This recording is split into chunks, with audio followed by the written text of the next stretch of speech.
Thank you, Acting President. I rise today to speak to the Statute Amendment Attorney General's Portfolio Amendment Bill 2024. The Honourable Nicholas Centofanti MLC is the lead speaker for the opposition and has already clearly articulated the opposition's position on this legislation. Given the interest of this issue within the legal profession, I take this opportunity to briefly address this bill as well. Acting President, the bill seeks to replace and update references to the title of Master of the Supreme Court or District Court to Associate Justice and Associate Judge respectively, and also seeks to abolish the appointment of King's Counsel in South Australia and expressly to extinguish the prerogative power of the Crown to make such appointments. It is my understanding that the proposed amendments concerning the titles of the relevant judicial officers was made at the request of the Chief Justice and Chief Judge following a resolution by the judges of the Supreme Court and District Court to discontinue the use of the title of Master in their respective jurisdictions. It's my understanding that these changes are not seen to be controversial, nor do they cause substantive changes to judicial functions. I cannot, however, say the same for the amendment proposing to abolish the appointment of Kings and formerly described as Queen's Counsel prior to the death of Her late Majesty Queen Elizabeth II. Despite being, quite frankly, an incredibly discreet issue, this proposed change has attracted much attention since its announcement a few weeks ago. According to the South Australian Bar Association, the only group of people who are directly affected by this proposal, the profession in South Australia, as represented by its constituent bodies, is opposed to the amendments proposed by the Attorney-General in the bill so as to abolish the office of King's Counsel.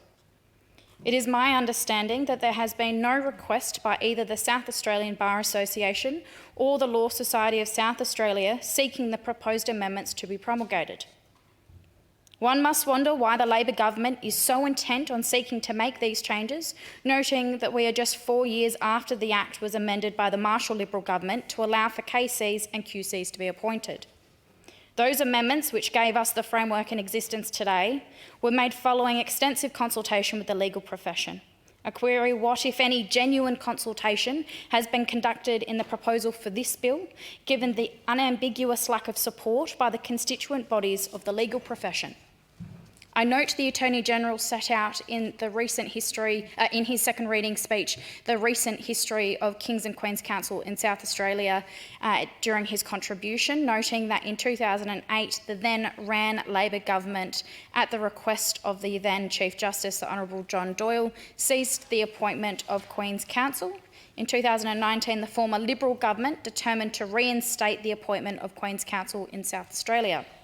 In 2020, the former Liberal government enacted the Legal Practitioners Senior and Queen's Counsel Amendment Act 2020, which inserted a new legislative process into the Legal Practitioners Act for the appointment of Senior Counsel and Queen's Counsel. These changes came into effect on the 26th of November 2020.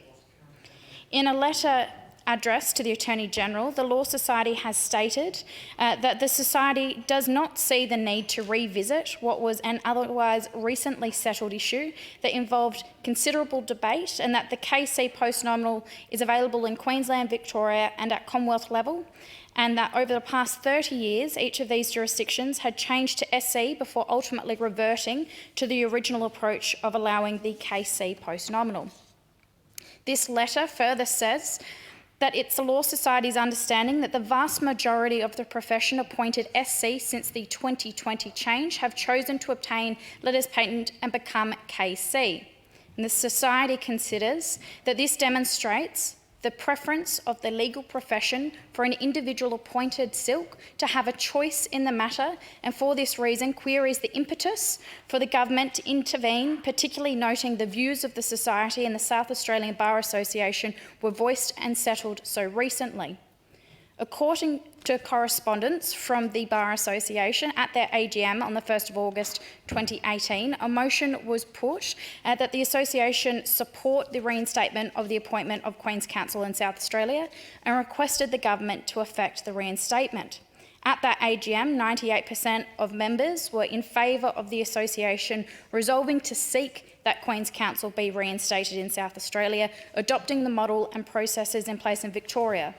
In accordance with that motion, SABA's then President, Mark Hoffman KC, wrote to the Honourable Stephen Marshall, the then Premier, and Vicky Chapman, the then Deputy Premier and former Attorney General, requesting the government to effect that reinstatement in accordance with the model set out in the motion. A survey was also conducted by the Law Society of South Australia of its members in relation to the reinstatement of Queen's Counsel in South Australia. Members voted 70 to 30 in favour of the reinstatement. Rightly, concerns have been raised as to whether this proposed change by the Labor government is, in reality, an attempt to push a republicanism ideology. The Advertiser has reported that government officials believe the monarchist title must go. So, in reality, that causes one to wonder whether this bill really is just posing as a wolf in sheep's clothing. Whether this is a half-hearted attempt to disguise a hidden Republican agenda from this Malinowskis Labor government, a minister of the Crown going after the Crown. As recently as the weekend, long-serving and respected parole board chairwoman Frances Nelson KC said that she does not believe that politics should enter the administration of justice.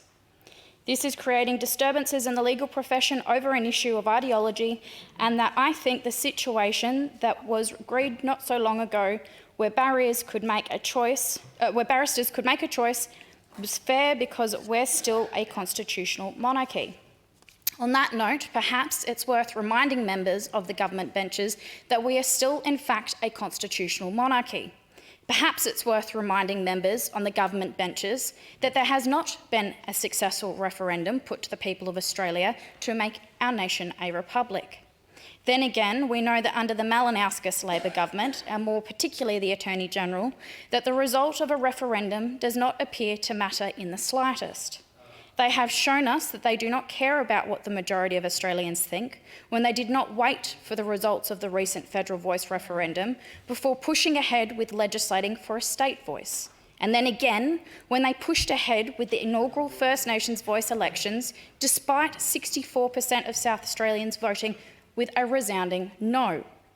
If we want to talk about resounding no's, perhaps we should look at the resounding results of the Law Society of South Australia's consultation back when the royal title for silk was brought back to legislation.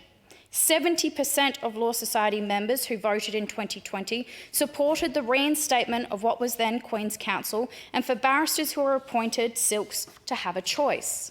98% of the South Australian Bar Association, the only people who have a right to these post-nominals, if they are esteemed enough to obtain them, supported the reinstatement of what was then Queen's Counsel. As I have said, those changes were subject to extensive consultation. But despite the Attorney General's constituent body giving him a resounding no, he pushes ahead today without regard for his representative role as the first law officer of this state.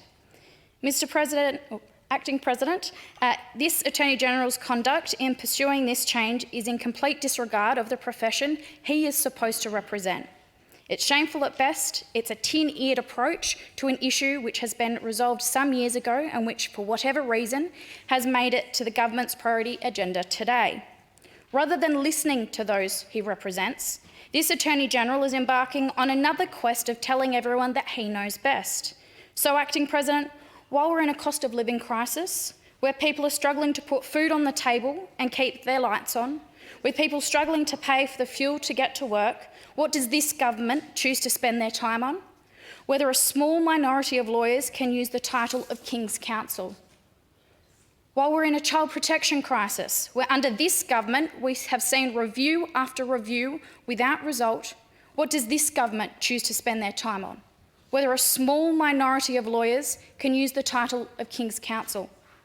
While the government ignores the opposition's calls for a standalone child protection minister, instead of appointing an assistant minister for junior sport participation in his latest reshuffle, instead of listening to these calls, what does this government choose to spend their time on? Whether a small minority of lawyers can use the title of King's Counsel. Well, last Monday alone, around 47% of matters on the district court list related to people who had been charged with child sexual abuse or exploitation-related matters. What does this government choose to spend their time on? whether a small minority of lawyers can use the title of King's Counsel. While we're in a housing crisis, inflicting untold misery on people both young and old in our state, what does this government choose to spend their time on? Whether a small minority of lawyers can use the title of King's Counsel. While the ramping crisis gets worse and worse under the Malinowskis and Kyan Ma-led Labor government, what does this government choose to spend their time on? I'm glad that those opposite find this so funny. What does this government choose to spend their time on? Whether a small minority of lawyers can use the title of King's Counsel. While we continue to see more and more deaths due to family and domestic violence in this nation, this government chooses to spend their time today on whether a small minority of lawyers can use the title of King's Counsel. There are just so many issues that this government could be focusing their time on today, Acting President, but instead it chooses to occupy the time of this parliament with its hidden Republican agenda, pursuing change for change's sake without the support of those affected. Why this issue is at the top of their list, I don't know. In closing, I have to agree with David Edwardson, KC, who criticised this bill as the unnecessary and gratuitous distraction from much more important issues to the SA public, and that it is really quite difficult to understand why the government is making this move. Acting President, this bread and circuses government has the wrong priorities, and boy, oh boy, is it on display today. The Honourable